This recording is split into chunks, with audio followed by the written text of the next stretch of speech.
So the first thing we're going to look at is actually learn how to create a Google Classroom for yourself. Now, if your school is not currently on as a Google for Education school, if you search for Google Education School on Google, it will bring Google for Education up, and here you can actually sign in or get your school ready to be a Google Education school. This might be something that your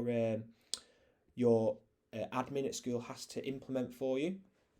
But it's really easy to get on there and sign your school up for it. It's free for the normal edition. There is also an enterprise edition which you can pay more for. That gives you some more levels of control. We've actually paid for that at this school because it allows us to manage Chromebooks. We just bought 200 Chromebooks that it allows us to manage remotely really easily. So we bought the enterprise solution as well. However, you don't need to pay for anything. You can literally just sign up for it here for free.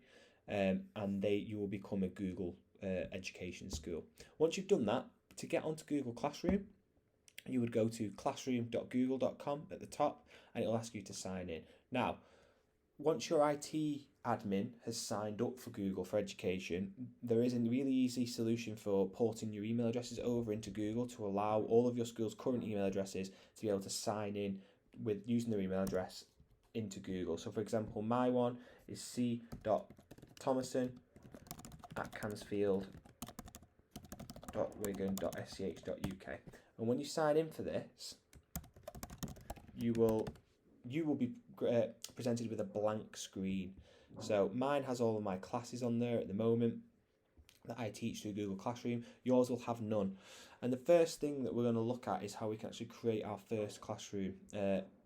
If you look into the top right, you will see a plus button, and if you hover over it, it'll say create or join a class. If you click on that and click on create, you'll get given this box. So for the purposes of this course, I'm going to call it test class. Section, I always put in the subject and my name so that it becomes a little bit easier to see on this part of the class here. Subject you can put in if you want, but they're usually the ones that Google has put in for you, and then the room number. And then you can click create. Now sometimes this takes a couple of seconds as it is setting up your classroom for you.